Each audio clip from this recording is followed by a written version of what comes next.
আল্লাহু আল্লাহু তুমি জাল্লে জালালুহু, শেষ করা তো যায় না গেয়ে তোমার গুণগান। আল্লাহু আল্লাহু তুমি জাল্লে জালালুহু, শেষ করা তো যায় না গেয়ে তোমার গুণগান। তুমি কাদের গাফফার, তুমি জালিল জাব্বার, তুমি কাদের গাফফার, তুমি জালিল জাব্বার। অনন্ত অসীম তুমি রহিম রহমান। আল্লাহু আল্লাহু তুমি জাল্লে জালালুহু, শেষ করা তো যায় না গিয়ে তোমার গুণগান। আল্লাহু আল্লাহু তুমি মাটির আদমকে প্রথম সৃষ্টি করিয়া ঘোষণা করিয়া দিলে শ্রেষ্ঠ বলিয়া। তুমি মাটির আদমকে প্রথম সৃষ্টি করিয়া ঘোষণা করিয়া দিলে শ্রেষ্ঠ বলিয়া। তাই নূরের ফেরেশতা করে আদমকে সেজদা, ও তাই নূরের ফেরেশতা করে আদমকে সেজদা। তুমি সবার চেয়ে দিলে মাটির মানুষকে সম্মান। আল্লাহু আল্লাহু তুমি জাল্লে জালালুহু, শেষ করা তো যায় না গেয়ে তোমার গুণগান। আল্লাহু আল্লাহু শিশু মুসা নবীরে যখন দুশ্মনের ডরে সিন্ধুকে ভরিয়া দিলে ভাষায় সাগরে। শিশু মুসা নবীরে যখন দুশ্মনের ডরে সিন্ধুকে ভরিয়া দিলে ভাষায় সাগরে। প্রাণে ছিল যাহার ভয়, সেথায় পেল সে আশ্রয়। প্রাণে ছিল যাহার ভয়, সেথায় পেল সে আশ্রয়। সেই দুশ্মনেরই হাতে তাহার বাঁচাইলে প্রাণ। আল্লাহু আল্লাহু তুমি জাল্লে জালালুহু, শেষ করা তো যায় না গেয়ে তোমার গুণগান। আল্লাহু আল্লাহু তুমি জাল্লে জালালুহু, শেষ করা তো যায় না গেয়ে তোমার গুণগান। তুমি কাদের গাফফার, তুমি জালিল জাব্বার, তুমি কাদের গাফফার, তুমি জালিল জাব্বার। অনন্ত অসীম তুমি রহিম রহমান। আল্লাহু আল্লাহু তুমি জাল্লে জালালুহু, শেষ করা তো যায় না গেয়ে তোমার গুণগান। আল্লাহু আল্লাহু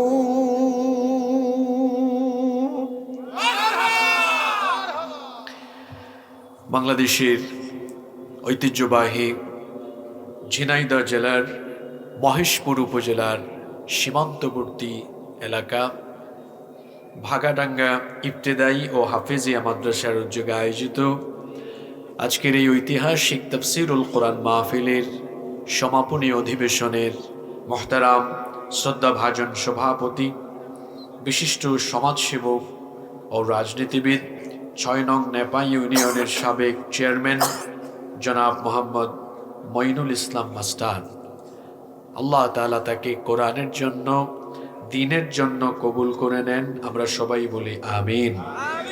মাহফিলের সম্মানিত সঞ্চালক জনাব মোহাম্মদ আব্দুল হাকিম, খতিব, পশ্চিমপাড়া জামে মসজিদ।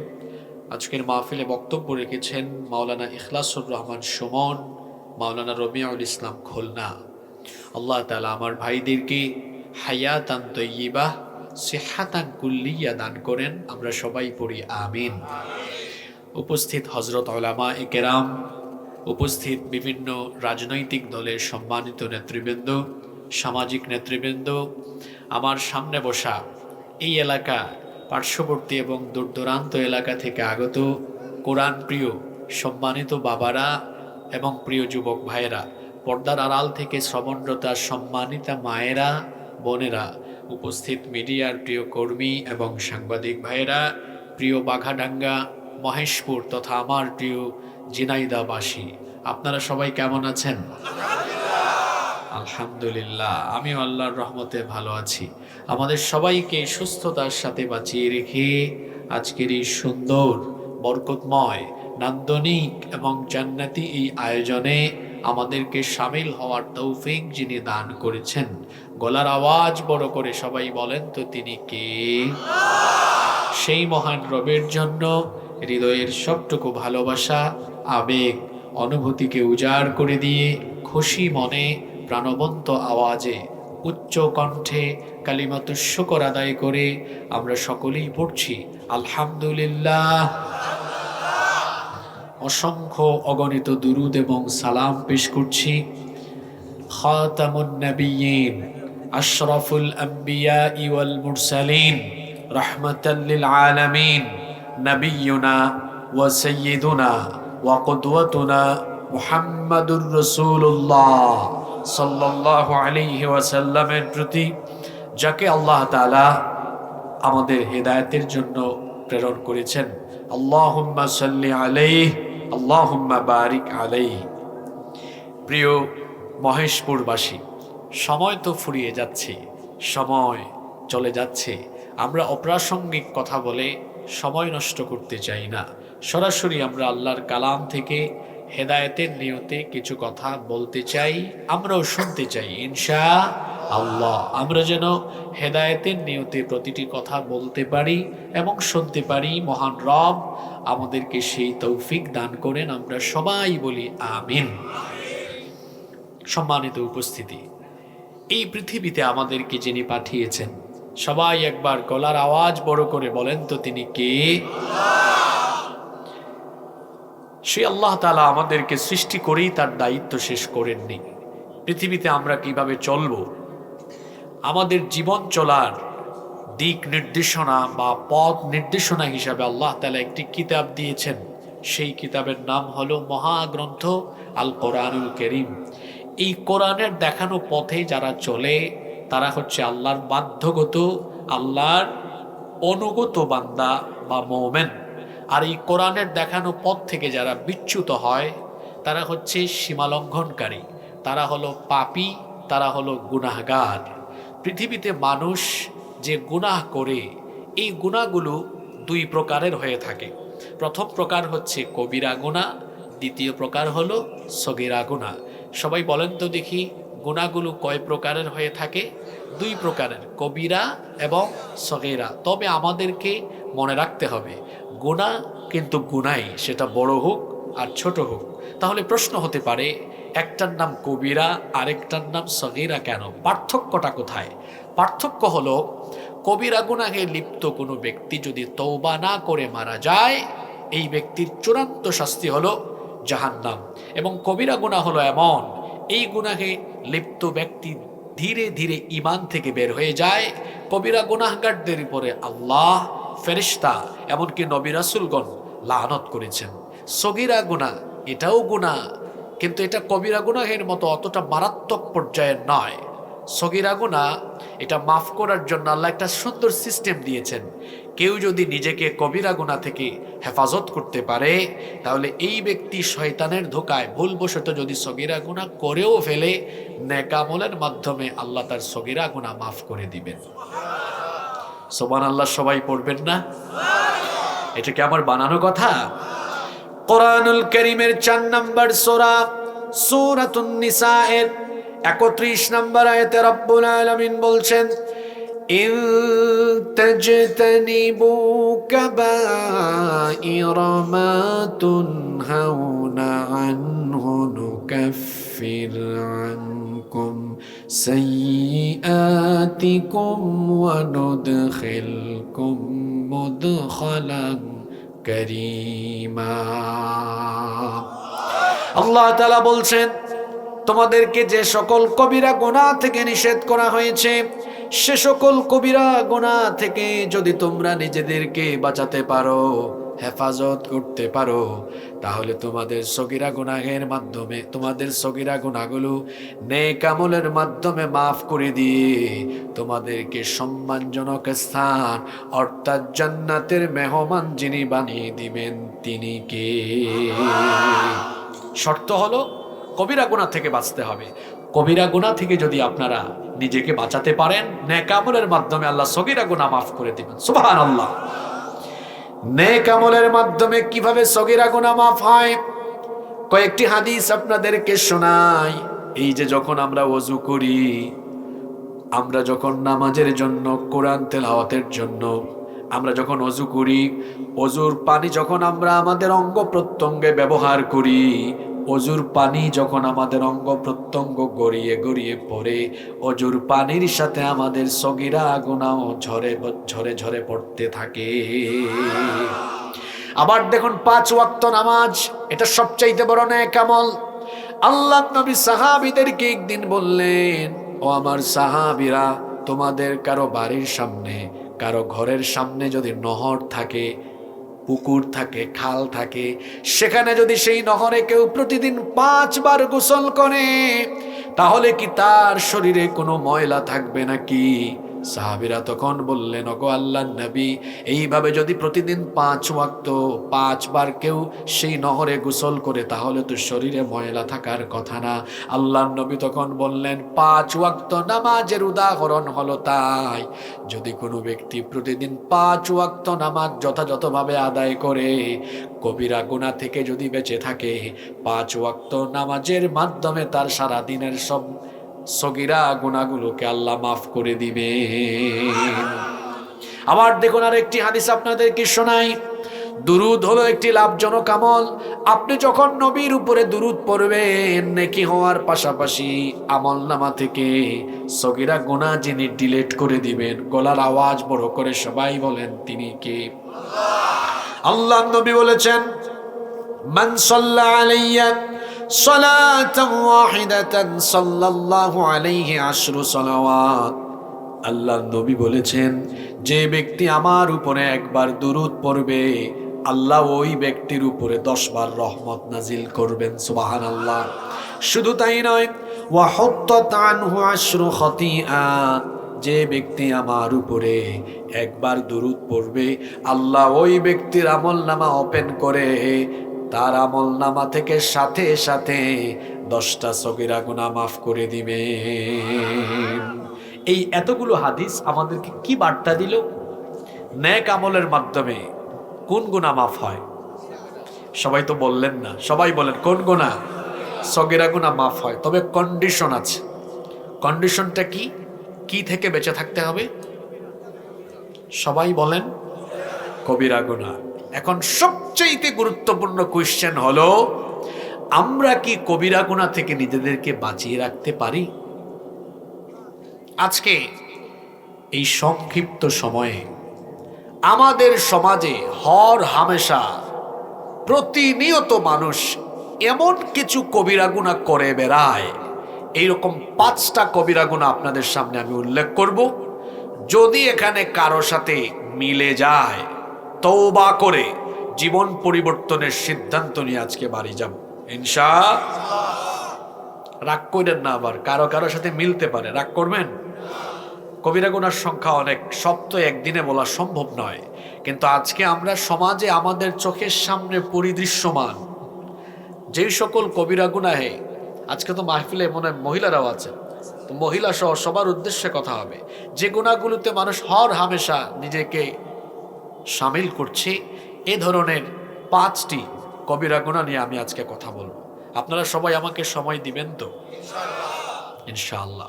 নাম্বার 1 নাম্বার, ইচ্ছে করে ফরজ নামাজ ছেড়ে দেওয়া, ইচ্ছে করে নামাজ ত্যাগ করা, এটা সগীরা গুনাহ না কবিরা গুনাহ?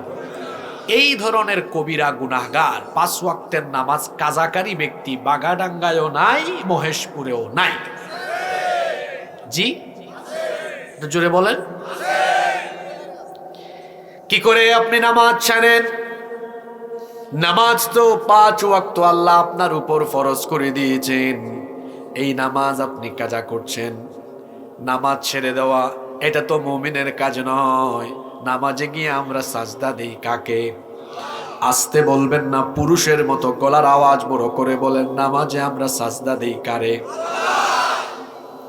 সাজদার টাইমে সাজদা না দেওয়া এটা মুমিনের কাজ নয়, এটা হলো শয়তানের কাজ। যেমন ইবলিস, শয়তান সে তো জান্নাতেই ছিল, তাকে জান্নাত থেকে বের করে দেওয়া হলো কি না দেওয়ার কারণে? জোরে বলেন, কি না দেওয়ার কারণে? সাজদার টাইমে সে সাজদা দেয় নাই। রব্বুল আলামিন বলছেন, وَإِذْ قُلْنَا لِلْمَلَائِكَةِ اسْجُدُوا لِآدَمَ فَسَجَدُوا إِلَّا إِبْلِيسَ أَبَى وَاسْتَكْبَرَ وَكَانَ مِنَ الْكَافِرِينَ।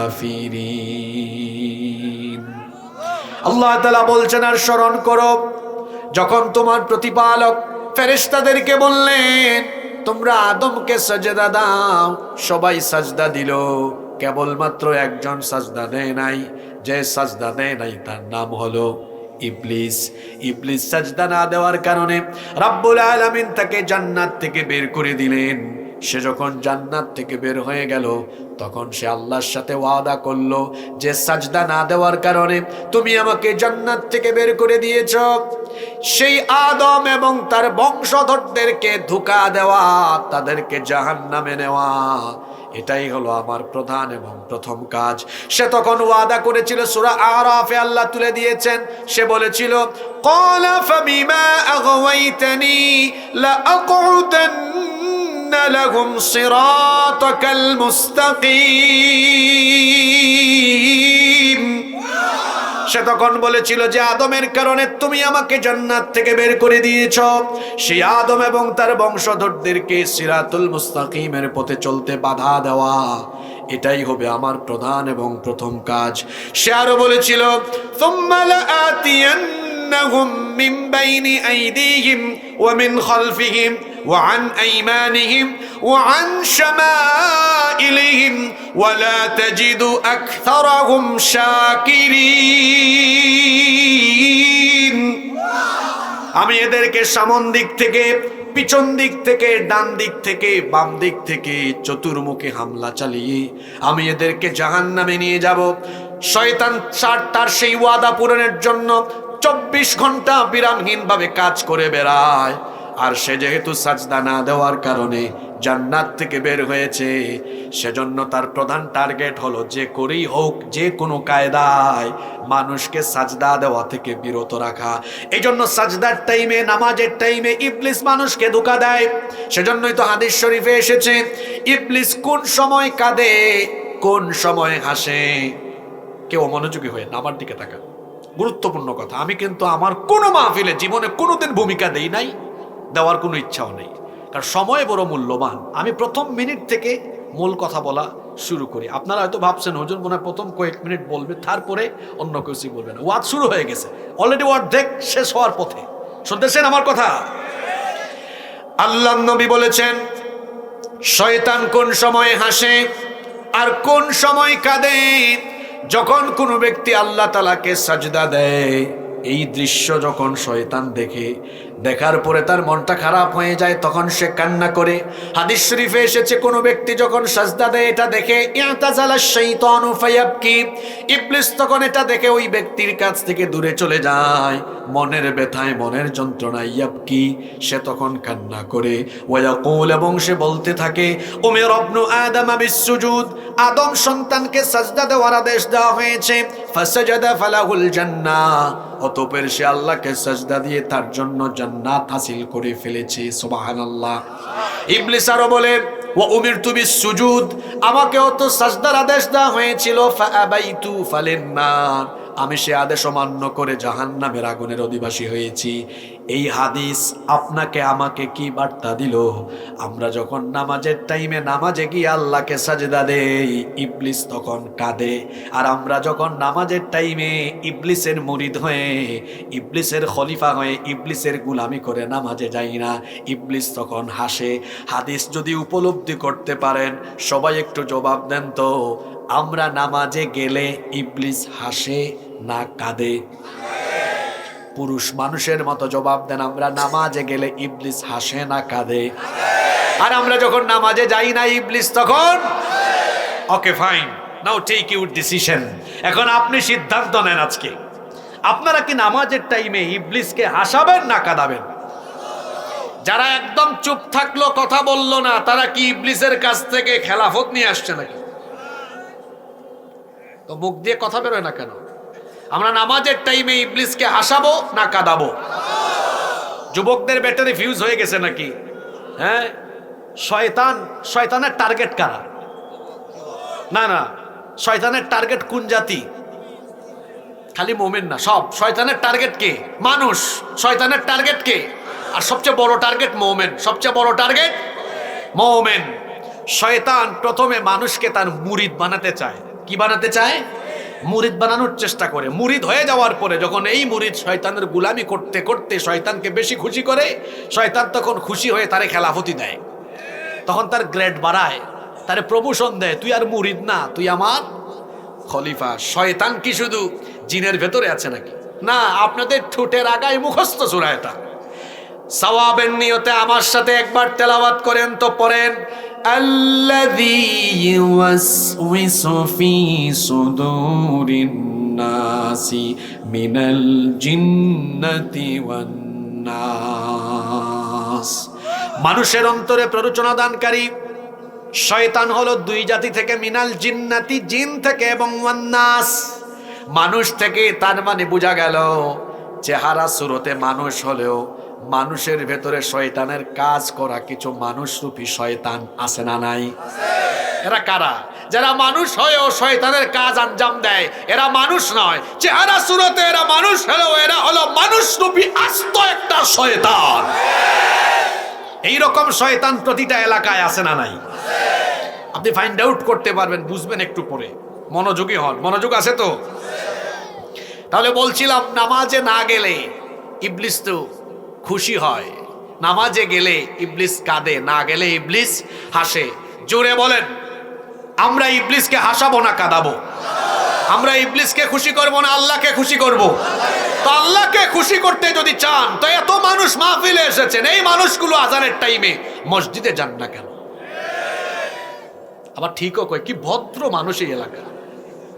5 ওয়াক্ত নামাজ কিভাবে যায়? আমার জাতীয় কবি জবাব দিয়েছেন, আমি জাতীয় কবিকে বড় ভালোবাসি, আমি তাকে বড় মহব্বত করি, আমি তার প্রচন্ড রকমের ভক্ত। কারণ তিনি এত সুন্দর লেখনী উপহার দিয়েছেন। যদি তিনি জীবিত থাকতেন, আমি তাকে ধরে তার কপালে একটা চুমু খেতাম। এত সুন্দর লেখনী তিনি কিভাবে উপহার দিলেন। মানুষের নামাজ কিভাবে যায়, এত সুন্দর লেখনী তিনি তার কবিতায় লিখে দিলেন। তিনি বলছেন, ঘুমাইয়া কাজা করেছ ফজর, তখনও জাগনি যখন জোহর, হেলায় খেলায় কেটেছে আসর, মাগরিবের ওই শুনি আজান, এখনো জামাতে হওরে শামিল, এখনো এর সাথে আছে স্থান, বাজিছে দামামা বাদরে আমামা, শির উঁচু করি মুসলমান, দাওয়াত এসেছে নয়া জামানার, ভাঙা কেল্লায় উড়ে নিশান। আপনারে আল্লাহু আকবার বলানোর জন্য কবিতা এটা আমি পড়ি নাই, আপনাকে উপলব্ধি করানোর জন্য আমি এই লাইনগুলো পড়েছি। আপনার ফজর কিভাবে যায়? ঘুমাইয়া যায়, তাই না? ঘুমাইয়া কাজা করেছ ফজর। ওই যে আমার দেশেও একজন গীতিকার সুন্দরী লিখেছেন, ফজরের ক্ষণ গেল পরনি নামাজ, জোহরেও ডুবেছিলে নিয়ে শত কাজ, ফজরের ক্ষণ গেল পরনি নামাজ, জোহরেও ডুবেছিলে নিয়ে শত কাজ, হেলায় খেলায় মাঝির সাজ, ফজরের ক্ষণ গেল পরনি নামাজ, জোহরেও ডুবেছিলে শত কাজ। ফজরে ঘুমায় থাকেন আপনি না, এই যে ঘুমিয়ে থাকলেন, ফজরটা আদায় করলেন না। ও আমার বাবারা, আমার ভাইয়েরা, জোহরের আগে আপনার জানাজা রেডি হওয়ার, দুনিয়া থেকে চলে যাওয়ার সম্ভাবনা আছে না নাই? কেমন করে ঘুমাও তুমি, কেমন করে ঘুমাও তুমি, ফজর করে কাজা, এমন তো হতে পারে জোহরে জানাজা। হতে পারে কি পারে না? যুবক ভাইরা বলতেছে, কি বলেন হুজুর, আমার বয়স কত জানেন? এই কম বয়সে আমি মরবো কেমনে? ও যুবক ভাইরা, কিপ ইন ইউর মাইন্ড, মনে রাখবেন, there is no serial of death. মৃত্যুর কোন সিরিয়াল নাই। প্রথমে আসে দাদা, তারপর বাবা, ছেলে, নাতি, সিরিয়ালই আসে। যাওয়ার সময় সিরিয়াল লাগে না। বাবা ছেলের লাশ কবরে নামায়, দাদা নাতির লাশ কবরে নামায়। এরকম হয় কি হয় না? চোখের পলকে আপনি লাশ হয়ে যেতে পারেন। চোখেরই পলকে তুমি হতে পারো লাশ, চিরতরে বন্ধ হবে তোমারই নিঃশ্বাস, হবে এলান তোমারই নাম মসজিদের মাইকে, হবে এলান তোমারই নাম মসজিদের মাইকে। বাড়িওয়ালা নাই রে, বাড়ি নাই রে দুনিয়াতে, বাড়িওয়ালা নাই রে, বাড়ি নাই রে দুনিয়াতে, বাড়িওয়ালা নাই রে, বাড়ি নাই রে দুনিয়াতে, বাড়িওয়ালা নাই রে, বাড়ি নাই রে দুনিয়াতে। বাঘাডাঙ্গার কবরস্থানে যান, গিয়ে দেখেন কবরস্থানে শুয়ে থাকা লোকেরা কবরে ঘুমায়, তাদের বাড়ি বাড়ির জায়গা আছে, বাড়িওয়ালা আজকে নাই। কেন নামাজ ছেড়ে দেন? ফজর যায় ঘুমে, জোহর যায় অবহেলায়, আসর যায় খেলাধুলায়, মাগরিব যায় আড্ডায়, এশা যায় তামাশায়। এইরকম করে নামাজ ছাড়তে ছাড়তে ছাড়তে ছাড়তে বেনামাজি হতে হতে হতে হতে হতে হতে মনে রাখবেন, একদিন তো আপনার জীবন ঘড়ির কাঁটা থেমে যাবে। আপনি একদিন মারা যাবেন, একদিন আপনাকে মরতে হবেই। সেটা এখন, আজ রাত বা কাল হোক, মরতে আপনাকে হবেই। মারা যাওয়ার পরে মানুষ আপনাকে ঘর থেকে চিরকালের জন্য বের করে কবরে রেখে দিবে। এরপরে তো আপনাকে কবর থেকে হাসরের মাঠে একদিন উঠানো হবে, আল্লাহর সামনে আপনাকে দাঁড়াতে হবেই হবে। এ ব্যাপারে কি কোনো সন্দেহ আছে? জোরে বলেন, সন্দেহ আছে? সেই দিন আল্লাহ আপনার কাছ থেকে হিসেব চাইবেন। প্রথম যে আমলের হিসেব আল্লাহ চাইবেন, সে আমলের নাম কি? ওয়াস্ত সব জানেন, খালি আমলে না করেন। বুখারীর হাদিস, আল্লাহর নবী বলেছেন, ইন্না আউওয়ালা মা ইউহাসাবু বিহিল আবদু ইয়াউমাল কিয়ামাতি মিন আমালিহি সালাতিহি। আল্লাহর নবী বলেছেন, নিশ্চয়ই কিয়ামতের ময়দানে আল্লাহ তাআলা প্রথম তোমাদের কাছ থেকে যে আমল সম্পর্কে হিসেব চাইবেন, সেটা হলো বান্দারে নামাজ নামাজ নামাজ ঠিক মতো আদায় করেছো কিনা। কি জবাব দিবেন তখন আল্লাহর কাছে? ফার্স্ট কোশ্চেন, প্রথম প্রশ্নেই তো আপনি ব্যর্থ। আমার বাবারা, ভাইয়েরা, নামাজ ছাড়বেন না। নামাজ ছেড়ে দেওয়া কবিরা গুনাহ। বড় আফসোস করে আজ বলতে হয়, আমাদের মসজিদগুলো চাকচিক্যময় হয়েছে, কিন্তু মসজিদে মুসল্লি পাওয়া যায় না। আমার নবীর সময়ে আমার নবীর মসজিদটা ছিল কাঁচা, উপরে ছিল খেজুর পাতার ছাউনি, নিচে কোনো টাইলস ছিল না, দামি কোনো কার্পেটও ছিল না। আমার নবীর মসজিদ ছিল কাঁচা, কিন্তু মুসল্লি ছিল পাকা। আর এখন আমাদের প্রতিটা এলাকায় এলাকায় মসজিদ হয়েছে পাকা, কিন্তু নামাজের টাইমে মুসল্লির অভাবে আমাদের মসজিদ থাকে ফাঁকা। মসজিদ কি ফাঁকা থাকবে না পূরণ হবে? জোরে বলেন, ফাঁকা থাকবে না পূরণ হবে? এত ওয়াজের দরকার নাই, জাস্ট এই লাইনটা আপনি আমাকে বলেন, এই লাইনটা বলেন, যে হাদিসটা আজকে শুনেছেন, একটা হাদিস মনে রাখলেই আজকের ওয়াজ সফল। বলেন, নামাজে গেলে খুশি হন কে? না গেলে খুশি হয় কে? তো আপনি কি আল্লাহকে খুশি করবেন না শয়তানকে করবেন? নামাজে গেলে ইবলিস হাসে না কাঁদে? না গেলে ইবলিস লজ্জা করে না, শরম লাগে না? দিনের পর দিন বেনামাজি হয়ে ইবলিসের গোলামি করেন, দিনের পর দিন বেনামাজি হয়ে আপনি ইবলিসকে হাসান, আপনার বিবেকের দুয়ারে কি এই কথাগুলো করাঘাত করে না? এই হাদিস কি আপনার ঘুমন্ত বিবেককে জাগ্রত করে না? আপনার কি খারাপ লাগে না, শরম লাগে না, লজ্জা লাগে না? নাকি শয়তান আপনার মাথায় পেশাব করে দিয়েছে? কেন এই হাদিস মাথায় ঢুকে না? কেন নামাজের টাইমে ইবলিসের গোলামি করেন? আপনি কি ইবলিসের গোলাম না আল্লাহর গোলাম? তো কেন নামাজ ছাড়বেন? কেন নামাজ ছাড়বেন? এতদিন যা করার করে ফেলেছি, ভুল করে ফেলেছি। আল্লাহ আজকেই মাহফিলে বসে আমরা তওবা করলাম, যা করার ভুল করেছি। আমরা আজকে সিদ্ধান্ত নিলাম মরার আগ পর্যন্ত কোনোদিন আমরা আর ইবলিসের গোলামি করব না। নামাজের টাইমে নামাজ ছাড়বো না। আল্লাহ তোমার গোলামি করব। 5 ওয়াক্ত নামাজের টাইমে তোমাকে সাজদা দিয়ে তোমাকে খুশি করব। কারা কারা রাজি আছেন 2 হাত আল্লাহরে দেখা।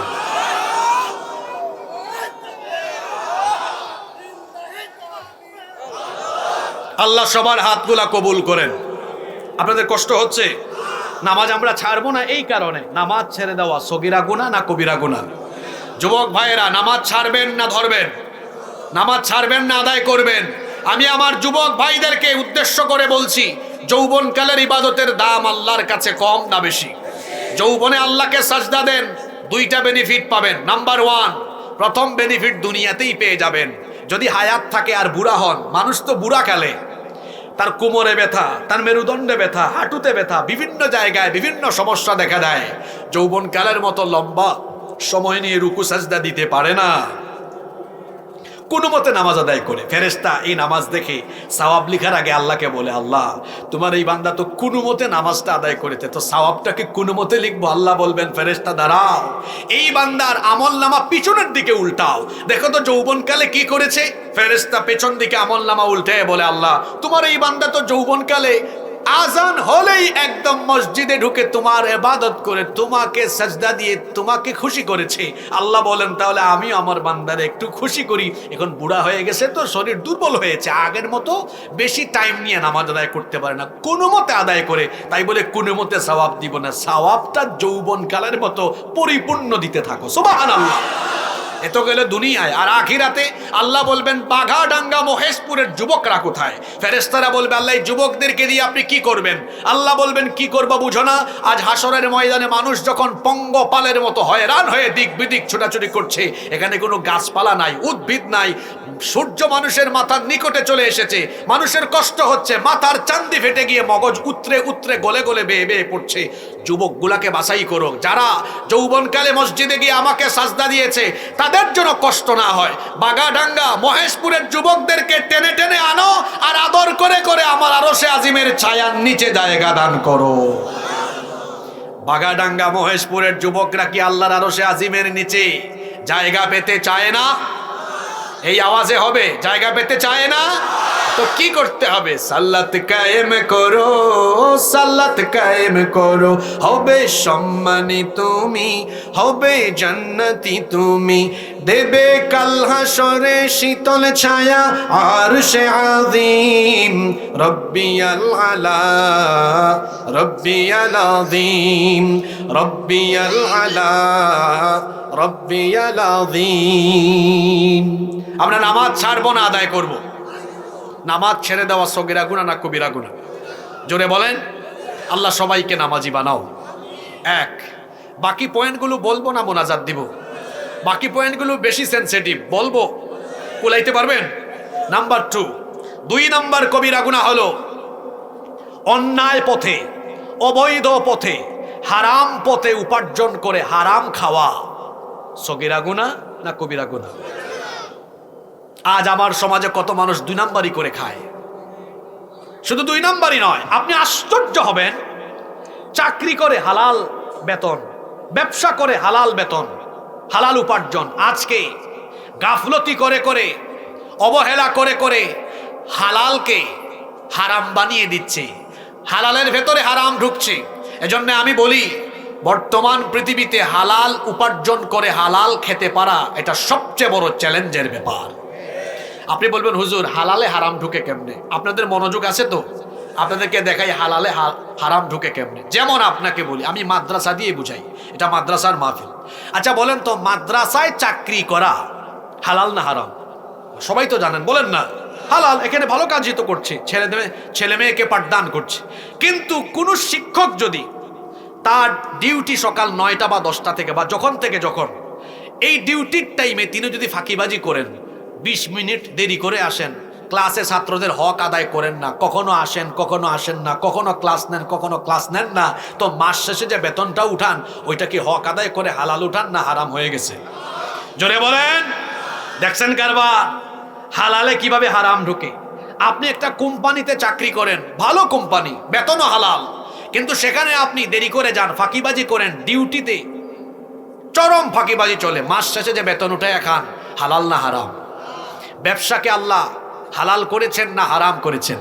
কিন্তু আপনি কি করলেন? ব্যবসায় 1 নাম্বার জিনিস আপনার দোকানে নাই, 2 নাম্বার জিনিসকে 1 নাম্বার জিনিস বলে চালাইয়া দেন, মিথ্যা বলে যে পণ্য বিক্রি করলেন, হালাল না হারাম? ব্যবসা তো ছিল হালাল, কিন্তু 2 নাম্বারই করে বানাইলেন কি? ওজনে কম দেয়, মাপে কম দেয়, এমন ব্যবসায়ী নাই তো। তারপরে পণ্য বিক্রির সময় বলে, ভাই কসম আল্লাহ আপনারে কিনা দামে দিয়ে দিলাম। কত বড় ভণ্ড, কত বড় প্রতারক! যদি কিনা দামেই আপনার কাছে পণ্য বিক্রি করে, তো মাস শেষে কারেন্ট বিল, দোকানের ভাড়া কি কাস্টমারের মামু বাড়ি থেকে এনে দিবে নাকি? এটা একটা চরম ধোঁকাবাজি। এই যে ধোঁকাবাজি করে মিথ্যা বলে পণ্য বিক্রি করলো, হালাল হলো না হারাম হলো? তারপরে ধোঁকাবাজি করে প্রতারণা, উপরে পচা মাছ নিচে তাজা, উপরে তাজা মাছ নিচে পচা মাছ, উপরে ভালো জিনিস নিচে পচা জিনিস, এই যে প্রতারণা করলো। রসুল কি বলেছেন? মান গাশশা ফালাইসা মিন্না, যে ধোঁকাবাজি করে সে আমার উম্মত নয়। তাহলে হালাল ব্যবসাকে গাফলতি করে কি বানায়? হারাম বানায়। এইভাবে করে বর্তমানে মুসলিম সমাজের অনেক লোক আছে যারা গাফলতি করে করে হালাল উপার্জনে হারামের মিশ্রণ ঘটিয়ে হারাম খেয়ে গোটা শরীরের রক্ত মাংসকে হারাম করে হারাম খুরে পরিণত হয়েছে। হারাম খেলে কি হবে? হারাম খেলে আপনার কোনো ইবাদত আল্লাহর দরবারে কবুল হবে না। হাত তুলে যখন আল্লাহর কাছে চাইবেন, এই হাত তুলে আল্লাহ কবুল করবেন না, এই দোয়াও আল্লাহ কবুল করবেন না। একটা সেনসিটিভ হাদিস আপনাদেরকে শোনাই, কেউ মনোযোগী হবেন না। আল্লাহর নবী বলেছেন, ইন্নাল্লাহা তাইয়্যিব, নিশ্চয়ই আল্লাহ পবিত্র, লা ইয়াকবালু ইল্লা তাইয়্যিবা, পবিত্র ছাড়া তিনি কোনো জিনিস গ্রহণ করেন না। ওয়া আন্নাল্লাহা আমারাল মুমিনিনা বিমা আমারা বিহিল মুরসালিন, আল্লাহর নবী বলেছেন আল্লাহ তাআলা রাসূলদেরকে যা আদেশ করেছেন মুমিনদেরকেও একই রকমের আদেশ করেছেন। এরপরে আল্লাহর নবী এক ব্যক্তির ঘটনা উল্লেখ করলেন, সুম্মা যাকারার রাজুল, অতঃপর আল্লাহর নবী এক ব্যক্তির উল্লেখ করলেন, তার ঘটনা বয়ান করলেন। ঘটনাটা বলতেছি শুনেন। আল্লাহর নবী বললেন, এক ব্যক্তির ঘটনা হলো এমন, ইউতিলুস সাফার, সে লম্বা সফরে বের হয়েছে, লম্বা সফরে পথ চলতে চলতে ক্লান্ত পরিশ্রান্ত হয়ে গিয়েছে। আশআসা আগবারা, লম্বা সময় ধরে সফর করতে করতে তার চুল এলোমেলো উস্কো খুস্কো হয়ে গিয়েছে, তার পুরা গায়ে ধুলাবালু জমে, ধুলাবালি যুক্ত বদনে। এই অবস্থায় এই লোক ইয়ামুদ্দু ইয়াদাইহি ইলাস সামা, 2 হাত আকাশের পানে তুলে দোয়া আরম্ভ করেছে, ইয়া রাব্বি, হ্যাঁ রব, আমাকে এটা দাও, ওইটা দাও, এটা করো, ওটা করো, আল্লাহর কাছে দোয়া করা আরম্ভ করেছে।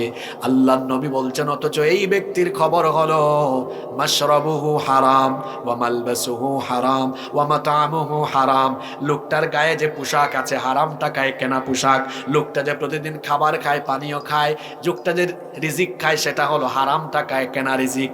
আল্লাহর নবী বলছেন, এইভাবে করে হারাম পন্থায় অবৈধ পথে হারাম পয়সা উপার্জন করে হারাম খেয়ে যে হারামখোর আল্লাহর কাছে হাত তুলে, এই হারামখোরের কোনো দোয়া আল্লাহ কবুল করেন না। কথা শুনতেছেন? তাহলে কি বোঝা গেল? আমার নামাজ, আমার রোজা, আমার হজ, আমার যাকাত, আমার সমস্ত নেক আমল কবুল হওয়ার পূর্ব শর্ত হলো, জোরে বলতে হবে, কি? খাওয়া। আজকে মহিলা প্যান্ডেলে মা বোনদের দৃষ্টি আকর্ষণ করছি আমি, একজন স্ত্রী তিনি চাইলে তার স্বামীকে সৎ পথে উপার্জনের ব্যাপারে উৎসাহিত করতে পারেন। কিভাবে পারেন? বলতে পারেন, প্রিয়তম স্বামী আমার, তুমি যে চাকরি করো, তুমি যে ব্যবসা করো, খবরদার 2 নাম্বারই করো না, সেখানে যেন কোনো হারাম না ঢোকে। তুমি যদি হারাম উপার্জন করো তাহলে তো তোমার এই উপার্জিত পয়সা আমাদের ছেলে মেয়েরা খাবে, আমাদের ছেলে মেয়েদেরও ভবিষ্যৎ নষ্ট হবে। আমাদের কাউকে দয়া করে হারামখোর বানায়ো না, তুমি সৎ পথে চলো, অল্প উপার্জন করো, আমাদের অসুবিধা নাই, কারণ অল্পতে বরকত দেন কে? যদি হালাল হয় বরকত দেন কে? তিনি চাইলে এই কথা বলে তার হাজবেন্ডকে উৎসাহিত করতে পারেন না? কিন্তু অনেক মহিলারা আছেন, তারা তাদের হাজবেন্ডকে বলবেন, কি গো, হ্যাঁ তোমার অমুক ফ্রেন্ড, অমুক বন্ধু তার বউকে মাসে মাসে শাড়ি কিনে দেয়, মাসে মাসে গহনা কিনে দেয়, তারপরে তার ঘরে এইটা আছে ওইটা আছে, দামি দামি এই জিনিস আছে ওই জিনিস আছে, তুমি আনতে পারো না, তুমি কি পুরুষ না? এই কথা বলে লোকটাকে আরো কি করে, লোকটাকে আরো বেশি উস্কায়া দেয়। তার তো এত কিছু হয় না, কারণ তিনি তো সৎ পথে আছেন। এখন বউয়ের এই সকল কথাবার্তা শুনতে শুনতে কান গরম হয়ে যায়। তখন লোকটা এক পর্যায়ে বাধ্য হয়ে অফিসে চাকরি করে ঘুষ ছাড়া ফাইল এক টেবিল থেকে অন্য টেবিলে দেয় না, অতক্ষণ স্পিড মানি টেবিল মানি ঘুষখুরি আরম্ভ করে দেয়। তারপরে দেখা যায় বিভিন্ন ধরনের অসৎ প্রবণ কাজ করে 2 নাম্বারি পথে টাকা কামায়। এইভাবে করে অনেক বোনেরা কিন্তু তার স্বামীকে এভাবে সৎ পথ ছেড়ে বিপথে আসতে বাধ্য করে। আমার বোনদেরকে বলবো, ও আমার বোনেরা, আপনি আপনার স্বামীকে বলেন, প্রিয়তম স্বামী আমার, যতটুকু উপার্জন করো হালাল, হালাল যেন হয়, আমরা হালাল খেতে চাই, কারণ হালাল অল্প হলেও বরকত দিবেন কে? অনেক হারামখোরের ঘরে বরকত নাই। এদের ঘরের মধ্যে এসি আছে, ঠান্ডা রুমে থাকে, এদের বাড়িতে ফার্নিচার আছে, দামি দামি ফার্নিচার, এদের গাড়ি আছে, বাড়ি আছে, গিয়ে দেখেন সুখ নাই, শান্তি নাই, হারামে কোনো আরাম থাকে না। যে সকল হারামখোরেরা হারামে অভ্যস্ত হয়ে গিয়েছে, গিয়ে দেখেন এদের ছেলে মেয়েরা বদমাইশ হয়েছে, নেশাখোর হয়েছে, চরিত্রহীন লম্পট হয়েছে। হারামে কোনো আরাম। আর মনে রাখবেন, হারাম পন্থায় যা উপার্জন করবেন ভোগ করতে পারবেন না আপনি। হয় আল্লাহ এমন বড় বড় রোগ দিবেন, দেশে চিকিৎসা হবে না, ওই বিদেশে গিয়া টাকা সব শেষ হয়ে যাবে, সম্পদ শেষ হবে। নইলে ওই যে জুলাই আগস্ট মাসে দেখেন নাই, হারামখোরের দল, চোরের দল, লুটেরা, দুর্নীতিবাজ জনগণের পয়সা, রাষ্ট্রের পয়সা চুরি করেছে, কিন্তু চোরের দলের বিরুদ্ধে যখন জনগণ ঐক্যবদ্ধভাবে আওয়াজ তুলেছে, চোর বাটপারের দল সকল হারাম সম্পদ ফেলে জামাতের সাথে দেশ ছেড়ে পালিয়ে গিয়েছে। চুরি বাটপারি করে, দুর্নীতি করে যেটা উপার্জন করবেন, আমি চ্যালেঞ্জ করে বলে গেলাম আজকের এই মাঠ থেকে, আপনি ভোগ করতে পারবেন না, আপনি হারামে আরাম পাবেন। হালাল খান, হালাল হালাল উপার্জন করেন। হালাল যদি আপনার পরিমাণে অল্প হয়, সামান্য হয়, বরকত দিবেন কি? তাহলে আমরা হারাম খাবো না, এই ওয়াদা কি করতে পারি? কারণ হারাম খাওয়া সগীরা গুনাহ না কবিরা গুনাহ? ব্যবসা করছি, হারাম খাবো না, আমি কোনো হারাম খাবো না। আমি কৃষি কাজ করি, জমিনের আইল ঢেলাঢেলি করে আরেকজনের জমিনের ভিতরে ঢুকে যাব না, আমি কোথাও কোনো হারামের দিকে আমার হাত বাড়াবো না। রাজি আছেন সবাই? আল্লাহ সবাইকে তৌফিক দেন। নাম্বার 3, কষ্ট হচ্ছে আপনাদের? 3 নাম্বার কবিরা গুনাহ, মানুষের হক নষ্ট করা। এটা সগীরা গুনাহ না কবিরা গুনাহ? আমরা অনেকে আছি মানুষের হকের ব্যাপারে অসচেতন। বান্দার হক নষ্ট করা এটা বড় মারাত্মক পর্যায়ের কবিরা গুনাহ। হক হলো 2 প্রকার, হাক্কুল্লাহ, আল্লাহর হক, 2 নাম্বার হলো হাক্কুল ইবাদ, বান্দার হক। আল্লাহর হক কি? নামাজ, রোজা, হজ, যাকাত, আল্লাহর সাথে সংশ্লিষ্ট সকল বিষয় হলো আল্লাহর হক। আর বান্দার হক হলো আপনি চলনে, বলনে, কথনে, লিখনে, মুআমালাত, মুআশারাত, আচার ব্যবহারে আপনি যদি আপনার পরিবার, সমাজ, রাষ্ট্রের যে কাউকে যে কোনোভাবে আঘাত করে তার হক নষ্ট করেন, হক মেরে খান, মনে রাখবেন এটা বড় মারাত্মক পর্যায়ের গুনাহ। আর কবিরা গুনাহ করে, এই কবিরা গুনাহ করে মানুষের হক নষ্ট করে যখন কোনো ব্যক্তি কাবা শরীফে গিয়ে আল্লাহর কাছে তওবা করে, এই তওবাও আল্লাহ কবুল করেন না ততক্ষণ ক্ষতিগ্রস্ত ব্যক্তি তার কাছে তার হক ফিরিয়ে দিবেন না যতক্ষণ, অথবা তার কাছ থেকে মাফ চাইবেন না যতক্ষণ। আজ আমাদের দ্বারা কিভাবে মানুষের হক নষ্ট হয়? আমরা সন্তান হয়ে আমাদের মা বাবার হক নষ্ট করি। মা বাবার খেদমত করা, মা বাবার সাথে সুন্দর আচরণ করা, এটা মা বাবার হক। কিন্তু অনেক সন্তান আছে মা বাবার সাথে বেয়াদবি করে, বিয়ে শাদীর পরে মাকে চিনে না, বাপকে চিনে না, ঝিনাইদহ শহরে থাকে, ঢাকায় থাকে, মা বাপের খোঁজ খবর নেয় না, মা বাবা অসুস্থ, চিকিৎসা করায় না, মা বাবাকে ফেলে রেখেছে, তাদের কোনো খোঁজ খবর নেয় না। দুইজন তিনজন সন্তান আছে, মা বাবা বুড়া মানুষ। আমি জানি না আপনাদের এলাকায় কথাগুলো মিলবে কিনা। দেখবেন অনেক এলাকায় আছে 3 ছেলে, তাদের মা বাপকে তারা ভাগ করে, কয় ভাই তুমি 10 দিন খাওয়াও, তুমি 10 দিন, আমি 10 দিন, 30 দিন। কেউ যদি কখনো বাড়িতে না থাকে, ওই 2-3 দিনের জন্য এক ভাই আরেক ভাইয়ের সাথে ঝগড়া লেগে যায়, এরকম আছে না নাই? কি নাফরমান সন্তান! তোমার জন্মের পরে তোমার মা তো তোমাকে ভাগ করে নাই, আদর মহব্বত দিয়ে তোমাকে লালন পালন করেছে, সেই মাকে তুমি ভাগ করো। আমি বলি কি ভাই, ভাগ করার দরকার নাই, বরং আপনি ডেকে বলবেন, যদি জীবনে আপনি বরকত চান, যদি কল্যাণ চান, যদি আপনি জীবনে রিজিক চান, যদি আপনি জীবনে সম্মান চান, তো আপনি নিজেই বলে উঠবেন, ভাই আমার মাকে আমি নিজেই সারা মাস খাওয়াবো, আমার কোনো আপত্তি নাই, দেন। নিজেই চেয়ে নিবেন, কারণ মা বাপের খেদমত করে যে আল্লাহর রহমত পেয়ে যায় সে, আর আল্লাহর রহমত পেয়ে যায় যে দুনিয়া আখিরাতে সফল হয়ে যায় সে। মা বাবার খেদমত করেন, মা বাবার হক নষ্ট করবেন না। অনেক মা বাবাও আছেন সন্তানের হক নষ্ট করেন, সন্তানকে সঠিকভাবে গাইড করেন না। অনেকে আছে বড় ভাই তার ছোট ভাই বোনের হক মেরে খায়। অনেক এলাকায় এমন আছে বড় ভাই ছোট ভাই বোনের সব সম্পদ একাই ভোগ করে ফেলেছে, আছে না নাই? ভাই ভাইয়ের ভাই বোনের হক নষ্ট করে, প্রতিবেশীর হক নষ্ট করে। আবার দেখা যায় কেউ যদি জনপ্রতিনিধি হয়, জনগণের হক মেরে খায়, চাল গম টিন যাই আসে সব চুরি করে খেয়ে ফেলে। এরকম চাটাপুটার দল, চোরের দল বাংলাদেশে আছে না নাই? জনগণের হক মেরে খায়। আবার দেখা যায় অনেকে আছে মিথ্যা মামলা দিয়ে অনেক মানুষকে পরিবার বঞ্চিত করে, মাসের পর মাস, বছরের পর বছর জেলখানায় বন্দি রেখে ওই মানুষের হক নষ্ট করে। মাঝে মাঝে এমনও দেখা যায় নিরপরাধী ব্যক্তিকে অপরাধী সাজায়া, অপরাধের নাটক বানায়া নিরপরাধী মানুষগুলোকে অন্যায়ভাবে ফাঁসি দিয়ে হত্যা করা হয়। এই যে এভাবে মানুষের হক নষ্ট করলেন, আপনি ক্যাঙ্গারু ট্রাইব্যুনাল বানিয়েছেন, এখানে তারা ন্যায় বিচারও পায়নি, তাদের হক নষ্ট হয়েছে, দুনিয়ায় বিচার হলো না, কিয়ামতে কি আল্লাহ ছেড়ে দিবেন? জোরে বলেন, ছেড়ে দিবেন? মানুষের হক নষ্ট করার আগে এই হাদিসটা 100 বার ভাববেন। বিভিন্ন এলাকায় গ্রামে গঞ্জে আছে অনেক মানুষ সালিশ বিচার করে, আমি জানি না আপনাদের এলাকায় আছে কিনা। অনেক লোক আছে না গ্রামের মাতব্বর বিচার আচার করে, সেখানে দেখা যায় মাত্র 500 টাকার নোট দিলে এই লোকগুলো বিচারের রায় উল্টায়া দিয়া দুর্বলকে আরো দুর্বল বানায়া দেয়। এই রকম করে দেখা যায় মানুষের হক নষ্ট করে। তারপরে দেখা যায় অনেক লোক আছে শরীরের শক্তি খাটায়া অনেক মানুষের জায়গা জমি দখল করে, আছে না নাই? এই রকম যারা মানুষের হক নষ্ট করে কিয়ামতের ময়দানে তারা কঠিন পরিণতি ভোগ করবে। আল্লাহর নবীর এই হাদিসটা 100 বার মনে করবেন। মানুষের হক মেরে খাওয়ার আগে এই হাদিসটা 100 বার মনে করবেন। আল্লাহর নবী একদিন সাহাবীদের সামনে বললেন, ও আমার সাহাবীরা, তাদরুনা মানিল মুফলিস, তোমরা কি জানো না কি আমার উম্মতের সবচাইতে অসহায় ব্যক্তিটিকে? সাহাবীরা তখন বললেন, ইন্নাল মুফলিসা ফিনা মাল্লা দিরহাম লাহু ওয়ালা মাতা, নিশ্চয়ই আমাদের উম্মতের সবচাইতে অসহায় ব্যক্তিটি হলো সেই ব্যক্তি যার কাছে টাকা পয়সা নাই, ঘর নাই, বাড়ি নাই, সম্পদ নাই, সে হলো সবচাইতে অসহায় ব্যক্তি।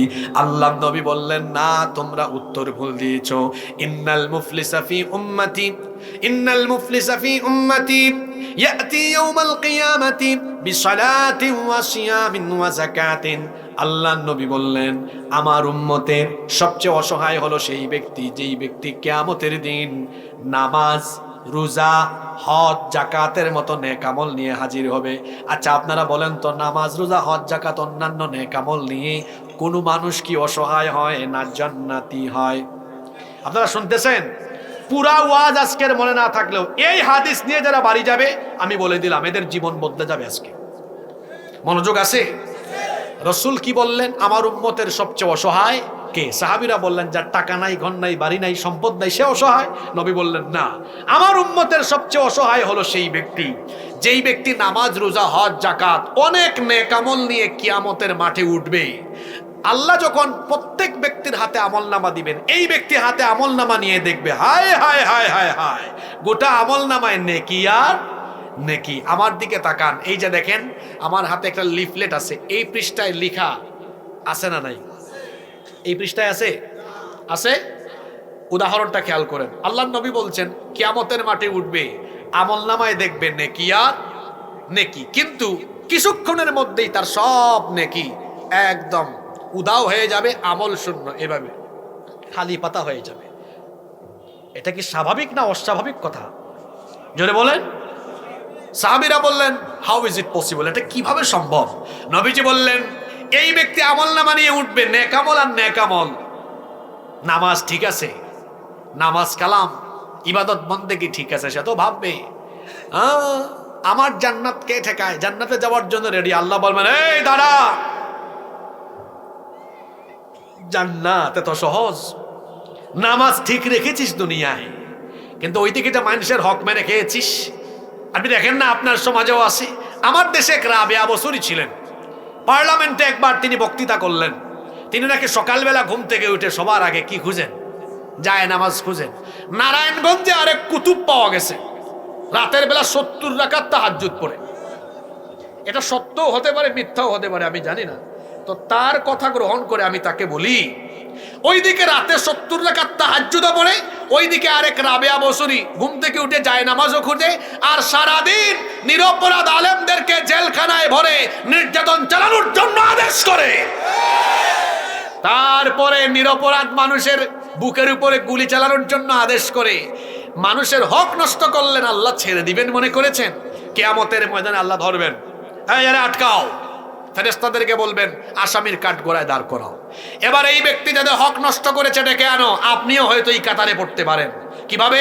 আপনি মা বাপের হক নষ্ট করেছেন, আল্লাহ বলবেন তার বৃদ্ধ মা বাবার হক নষ্ট করেছে, তার মা বাপকে লাইনে দাঁড় করাও। আপনি আপনার বউয়ের হক নষ্ট করেছেন, আল্লাহ বলবেন তার বউকে লাইনে দাঁড় করাও। আপনি মানুষের জায়গা জমি দখল করেছেন, আল্লাহ বলবেন ওদেরকেও এনে লাইনে দাঁড় করাও। মিথ্যা মামলা দিয়েছেন, আল্লাহ বলবেন ভুক্তভোগী এদেরকেও লাইনে দাঁড় করাও। এভাবে ক্ষতিগ্রস্ত সব মানুষকে লাইনে দাঁড় করানোর পরে আল্লাহ বলবেন, শোনো, তোমরা দুনিয়াতে ন্যায় বিচার থেকে বঞ্চিত হয়েছো, সে তোমাদের হক নষ্ট করেছে, আজ আমি বিচার করব, কারণ এই ট্রাইব্যুনালের বিচারপতি কে? আরো জুড়ে বলেন কে? আমরাও তো ট্রাইব্যুনাল বানাই, বানায়া দেখা যায় সেখানে আমরা নিরপরাধ মানুষকে মিথ্যা অভিযোগে অভিযুক্ত করে আমরা তাদেরকে অন্যায়ভাবে হত্যা করি। বাংলাদেশে তাই হয়েছে। ইসলামী আন্দোলনের শীর্ষ নেতৃবৃন্দ এবং কুরআনের পাখি আল্লামা সাঈদীকে এই সকল লোকদেরকে বিনা অপরাধে মিথ্যা নাটক মঞ্চস্থ করে অন্যায়ভাবে হত্যা করা হয়েছে।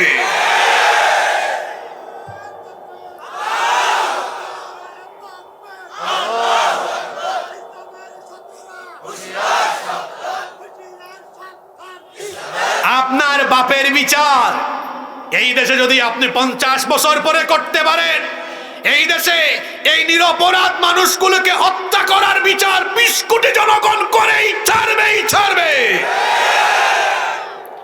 সম্মানিত ভাইরা, ওই হাদিসে মনোযোগী থাকেন, মনে আছে তো? লাইনে দাঁড় করাও। আল্লাহ বলবেন তোমরা ক্ষতিগ্রস্ত হয়েছো, এই ব্যক্তি তোমাদের হক নষ্ট করেছো, এই ব্যক্তি তোমাদের হক নষ্ট করেছে, আজ তোমরা কি চাও? ক্ষতিপূরণ হিসাবে কি চাও? কিয়ামতের দিন ক্ষতিপূরণ হিসাবে কেউ কি টাকা পয়সা চাইবে না নেকি চাইবে? আল্লাহ বলবেন, আল্লাহ তার আমল নামায় কোনো নেকি থাকলে ওগুলো আমাদের ট্রান্সফার করে দেন আমাদেরকে। আল্লাহ বলবেন ঠিক আছে, ট্রান্সফার করো। এখন ওই যে হাই হাই হাই কি নেকামল, দেখবেন আপনাদের সমাজেও থাকতে পারে অনেক ব্যক্তি চেহারা সুরত দেখলে মনে হয় ফেরেশতা, একদম জান্নাত থেকে পালায়ে এসেছে। মাথায় টুপি, পাঞ্জাবি সব ঠিক আছে, উপরে উপরে উপরে উপরে ফিটফাট, ভিতরে সদরঘাট, মানুষের হক মেরে খায়, কিন্তু উপরে দিয়া ফিটফাট থাকে। এরকম এরকম গাদ্দার প্রতিটি গ্রামে প্রতিটি এলাকায় কম বেশ আছে না নাই? আল্লাহ বলবেন দে দে, নেক আমল ট্রান্সফার কর। তার আমল নামা থেকে নেক আমল ট্রান্সফার করতে করতে করতে করতে করতে আমল নামা আল্লাহ নবী বলছেন নামাজ, রোজা, হজ, জাকাত, মাহফিলে এসে দান সদকা, লক্ষ লক্ষ টাকা দান সদকা করেও কিয়ামতের দিন মানুষের হক নষ্ট করার কারণে নিজের নেকি মানুষকে দিতে দিতে দিতে দিতে আমল শূন্য হয়ে জাহান্নামে যেই ব্যক্তি যাবে, আমার উম্মতের সবচাইতে অসহায় হলো সেই ব্যক্তি। আজকে গোটা ওয়াজের সব কথা মনে রাখতে না পারলেও এই হাদিসটা যে ব্যক্তি মনে রাখবেন, আমার দৃষ্টিতে সেই ব্যক্তি সমাজের সবচেয়ে খাঁটি মানুষে পরিণত হয়ে যাবেন। আজকে আমার সমাজে মানুষের হক নষ্টকারী মানুষ আছে না ভাই? আমরা কি মানুষের হক নষ্ট করব? মানুষের হক নষ্ট করা সগীরা গুনাহ না কবিরা গুনাহ? জোরে বলেন, সগীরা গুনাহ না কবিরা গুনাহ? তাহলে কয়টা পয়েন্ট বললাম? 3। 1 নাম্বার, নামাজ ছেড়ে দেওয়া কি জোরে বলেন। 2, হারাম খাওয়া। 3, মানুষের হক নষ্ট করা। আরো 2টা বলবো না, মোনাজাত দিয়ে দিব। আমরা কি 10 মিনিট থাকতে পারবো? থাকতে পারবেন? ঠান্ডা পড়ছে, আপনাদের কষ্ট হচ্ছে তাই না? নাম্বার 4, 4 নাম্বার কবিরা গুনাহ। এখানে যুবকরা আছে না ঘুমাই গেছে? এই পয়েন্ট স্পেশাল। এখন জিনা ব্যভিচারে লিপ্ত হওয়ার একটা আকর্ষণীয় চমৎকার উপাদান হাতিয়ার যুবকদের হাতে হাতে আছে। বলেন তো সেটার নাম কি? জোরে বলেন, সেটার নাম কি? তারা এখন 24 ঘন্টার মধ্যে 10 থেকে 14 ঘন্টা মোবাইল নিয়ে পড়ে থাকে। এক একটা চেহারা দেখছেন, এনার্জিলেস, বুড়া মানুষের শক্তি আছে, ওর শক্তি নাই। ওর শক্তি থাকবে কেমনে? অত রাত 3টা 4টা পর্যন্ত মোবাইলে তাহাজ্জুদ পড়ে। আপনি তার চেহারা সুরত দেখেছেন? তার গালের 2 পাশের মাংস হাড্ডির চিপার ভিতরে ঢুকে গিয়েছে। তারপরে চেহারায় ব্রণ উঠে গিয়েছে, হাটে জিমাইন্না মুরগির মতো। কোনো এনার্জি নাই, কিছু নাই। থাকবে কেমনে? কারণ অত রাত 3টা 4টা পর্যন্ত না ঘুমিয়ে থাকতে থাকতে, ঘুমের অভ্যাস অনিয়মিত করতে করতে, রাতের বেলা মোবাইলের অপব্যবহার করে, ইন্টারনেটে ডুব দিয়ে জেনার সাগরে সাঁতার কাটতে কাটতে চিপায় চাপায় যৌবন নষ্ট করে। কি ভদ্র পোলা পায় না, আবার শিকার উক্তিও দেয়। ঠিক। খবরদার আমার যুবক ভাইয়েরা, বিবাহ বহির্ভূত হারাম রিলেশন করে নিজের যৌবনকে নষ্ট করবেন না। মহিলা প্যান্ডেলে আমার অবিবাহিতা যত বোন আছেন তাদেরকে বলবো, মা বাবা রঘুচরে আরেকটা ছেলের সাথে হারাম রিলেশন করে মা বাবার মুখের মধ্যে চুনকালি মাখাবেন না। মা বাপকে বেজ্জত করবেন না। পড়ালেখা করেন, ক্যারিয়ার আর চরিত্রের দিকে মনোযোগী হয়ে যান। আর আমার যুবক ভাইদেরকে বলবো, এই বয়সে শয়তান একটু খুচাখুচি করে বেশি। আমরাও তো এই বয়সটা অতিক্রম করে এসেছি। খবরদার আমার ভাইয়েরা, যৌবনকাল হলো মানুষের জন্য সবচেয়ে গুরুত্বপূর্ণ সময়। এই বয়সটাকে যদি সুন্দরভাবে কাজে লাগাতে পারো, এই বয়সটাকে যদি নিয়ন্ত্রণ করতে পারো, জীবনটা বদলে যাবে। তুমি কেন মেয়েদের পিছনে ঘুরঘুর করবা? তুমি এই বয়সে 5 ওয়াক্ত আজানের টাইমে নামাজে যাও, পড়ালেখায় মনোযোগী হও, ক্যারিয়ার সুন্দর করো, চরিত্রবান ছেলে হও। দেখবা তুমি আর মেয়ের পিছনে ঘুরঘুর করা লাগবে না। তোমার ক্যারিয়ার ভালো হলে, চরিত্র সুন্দর হলে, বাগাডাঙ্গা আর মহেশপুরের সুন্দরী সুন্দরী মেয়ের বাপ তোমার কাছে তার মেয়ে বিয়ে দেওয়ার জন্য তোমার পিছনে ঘুরঘুর করবে। তো যুবকেরা কি মেয়েদের পিছনে ঘুরবে না ঘুরাবে? জোরে বলতে হবে। তুমি যে একটা মেয়েকে টিটকারি মারো, ডিস্টার্ব করো, অবিবাহিত ছেলেরা বলো, তোমার বোনকে কেউ এরকম করলে তোমার কেমন লাগবে? এখন আর কথা বলে না, কেমন লাগবে? তো যারে ডিস্টার্ব করো সে কি কারো বোন না? এখন এক ছেলে একদিন আমারে কই, হুজুর সবাই রে বোন মনে করলে আমি বিয়ে করবো কোনটা? আবার বলে ঠিক। তো আমি বলি, ভাই, যাকে আপনি বিয়ে করবেন আল্লাহ তো তাকে আপনার জন্য রেখেই দিয়েছেন। যে কোনো কায়দায় সে আপনার কাছে আসবেই। আপনি নিজের কোয়ালিটি এমন জায়গায় নিয়ে যান, আপনি কেন মেয়ের পিছে ঘুরঘুর করবেন? দেখবেন মেয়েদের বাপ আপনার কাছে আসবে মেয়ে বিয়ে দেওয়ার জন্য। কারণ ভালো জিনিসের পেছনে সবাই ঘুরঘুর করে, ঠিক কিনা? এই জন্য যুবক ভাইদেরকে বলবো, চরিত্র বানাও ইউসুফ আলাইহিস সালামের মতো, যাকে আল্লাহ তাআলা এই দুনিয়ার অর্ধেক সৌন্দর্য দান করেছিলেন, যাকে দেখে মিশরের সেই যুগের সুন্দরী রূপসী নারীরা ফল কাটতে গিয়ে নিজেদের আঙ্গুলগুলো কেটে ফেলে দিয়েছিল। আল্লাহু আকবার। যেই ঘরে তিনি বড় হয়েছেন, সেই ঘরের দুষ্ট নারী জুলাইখা প্রতিদিন তার চোখের সামনে ইউসুফ আলাইহিস সালামকে দেখতে দেখতে তার রূপে পাগল পাড়া হয়ে গিয়ে একদিন নির্জনে তার দাসীর মাধ্যমে ইউসুফ আলাইহিস সালামকে তার খাস কামরায় ডেকে নিয়ে আসলো, বেডরুমে নিয়ে আসলো। 7টা দরজা ছিল, সবগুলো দরজা বন্ধ করে দিল। তারপরে বলল, ইউসুফ, আমার কাছে এসে আমার মনোবাসনা পূরণ করো। এই কুপ্রস্তাব যখন এই মহিলা পেশ করলো, ইউসুফ আলাইহিস সালাম তখন এই নারীর এই প্রস্তাবকে রিজেক্ট করে দিলেন, প্রত্যাখ্যান করে দিলেন। তিনি তখন আল্লাহ তাআলাকে ভয় করে, আল্লাহকে রাজি খুশি করার জন্য আল্লাহর উপর ভরসা করে তিনি যখন তালাবদ্ধ দরজার দিকে দৌড় দিলেন, আল্লাহ তাআলা ইউসুফ আলাইহিস সালামের উপর খুশি হয়ে গিয়ে তার কুদরতি চাবি দিয়ে সবগুলো দরজার তালা খুলে দিলেন। ও আমার যুবক ভাইরা, এইরকম যদি নারীর ফিতনা থেকে, হারাম রিলেশনের ফিতনা থেকে যদি তুমি তোমাকে বাঁচাতে পারো, আল্লাহর নবী তোমার জন্য কত বড় সুসংবাদ দিয়েছেন শোনো। আমার যুবক ভাইরা শোনো, অবিবাহিত ভাইরা শোনো, আল্লাহর নবী কি বলেছেন?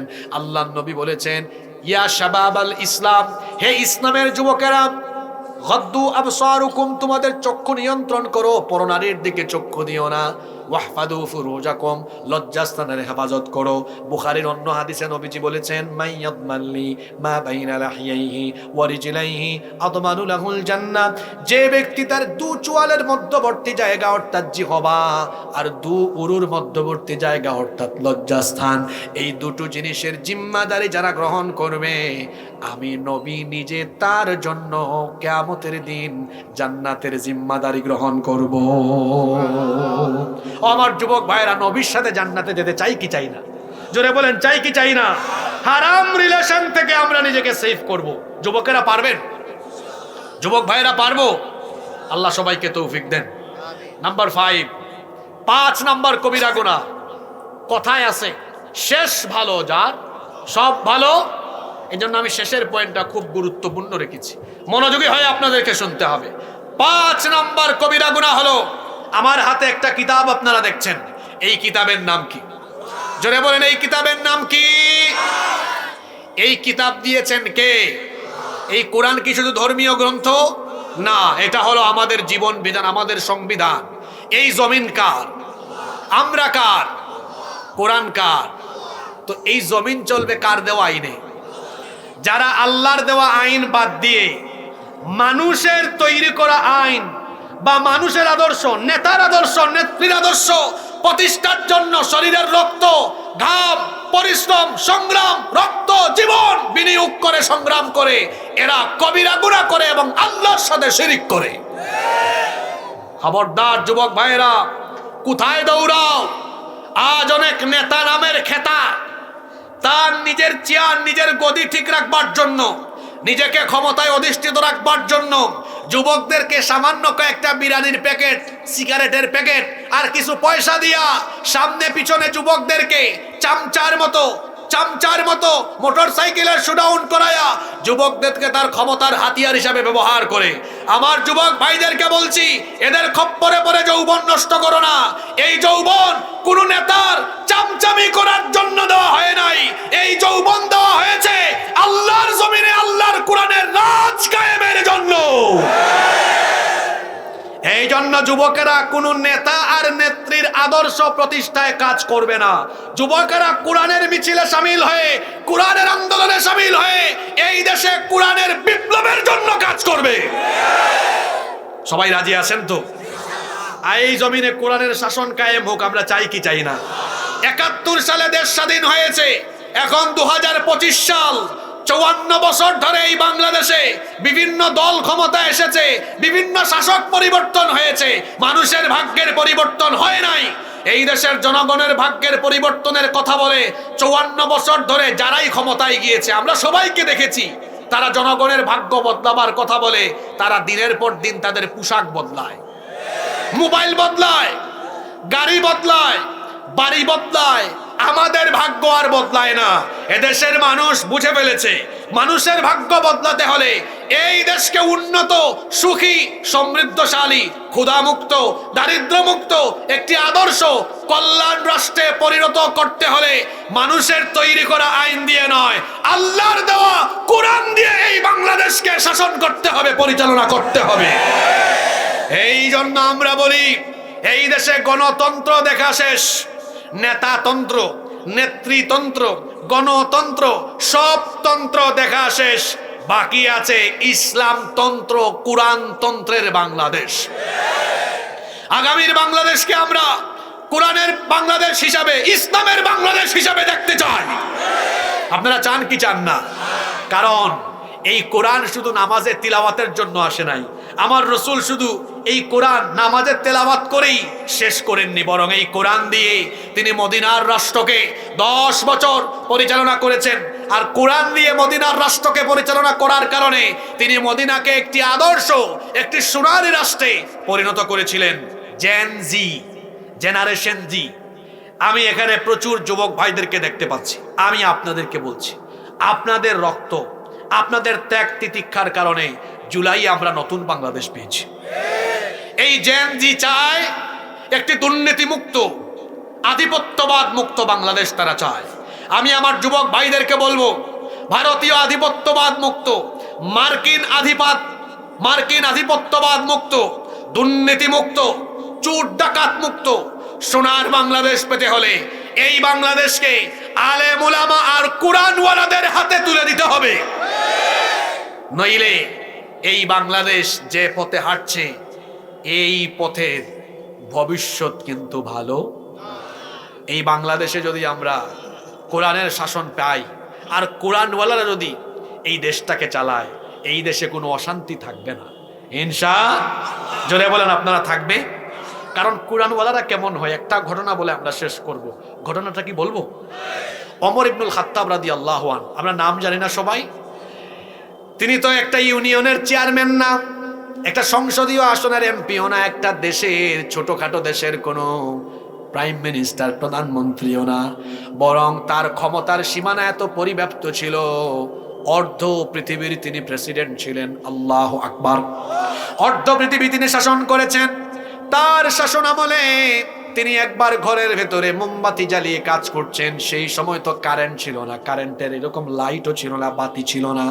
মোমবাতি জ্বালিয়ে ঘরের ভেতর কাজ করছেন। এমন সময় তার কিছু আত্মীয় স্বজন দেখা করার জন্য এসে দরজায় নক করলেন। তিনি এদেরকে ভেতরে ঢুকালেন না, বললেন একটু দাঁড়িয়ে থাকো। তাদেরকে দরজায় দাঁড় করিয়ে রেখে এরপরে তিনি তার সামনে থাকা মোমবাতির আগুন ফু দিয়ে নিভিয়ে দিলেন, নতুন আরেকটি মোমবাতিতে আগুন ধরালেন। তারপরে বললেন এবার তোমরা ভেতরে ঢুকো। তারা ভেতরে এসে প্রথমেই বললেন আমিরুল মুমিনিন, খলিফাতুল মুসলিমিন, আমাদের মহামান্য প্রেসিডেন্ট, আপনার সামনে তো মোমবাতিতে আগুন ধরানি ছিল, সেটা আপনি ফু দিয়ে নিভাই দিলেন কেন? নতুন আরেকটা মোমবাতিতে আগুন ধরালেন কেন? তিনি তখন বললেন তোমরা আসার আগ পর্যন্ত জনগণের টাকায়, রাষ্ট্রের টাকায় কেনা মোমবাতির আগুন জ্বালিয়ে আমি জনগণের কল্যাণে রাষ্ট্রীয় অফিসিয়াল কাজ করছিলাম। তোমরা যখন ভেতরে ঢুকতে চাইলে আমি চিন্তা করলাম জনগণের টাকায় কেনা মোমবাতির আগুন জ্বালিয়ে আমি যদি তোমাদের সাথে ব্যক্তিগত কথা বলি, জনগণের সম্পদ নষ্ট হয়ে যাবে, রাষ্ট্রের যে দায়িত্ব আমাকে দেওয়া হয়েছে আমানতের খেয়ানত হয়ে যাবে। কিয়ামতের ময়দানে আসামি হয়ে, জালিম হয়ে আমাকে আল্লাহর সামনে দাঁড়ানো লাগতে পারে। এই ভয় যখন আমার অন্তরে অনুভূত হলো, সঙ্গে সঙ্গে আমি তখন রাষ্ট্রের টাকায়, জনগণের টাকায় কেনা মোমবাতির আলো ফু দিয়ে নিভিয়ে আমার নিজের টাকায় কেনা মোমবাতির আগুন জ্বালিয়ে তোমাদেরকে ঘরে ঢুকাইয়া তোমাদের সাথে কথা বলছি। এমন যদি হতো আমাদের শাসক হতো ওমরেরই মতো, হতো আবু বকরের মতো। চাই কি চাই না? এত আসছে, চাই কি চাই না? এমন যদি হতো আমার দেশের শাসক হতো ওমরেরই মতো, হতো আবু বকরের মতো। প্রজার দুঃখে তাদের চোখে আসতো না রে ঘুম, দেশের ভেতর পড়ে যেত শান্তি সুখের ধুম। গরিবি দুঃখী ভুখা নাঙা নাহি পাওয়া যেত, যদি আমাদের নেতা হতো ওমরেরই মতো, হতো আবু বকরের মতো। এমন নেতা আমরা চাই কি চাই না?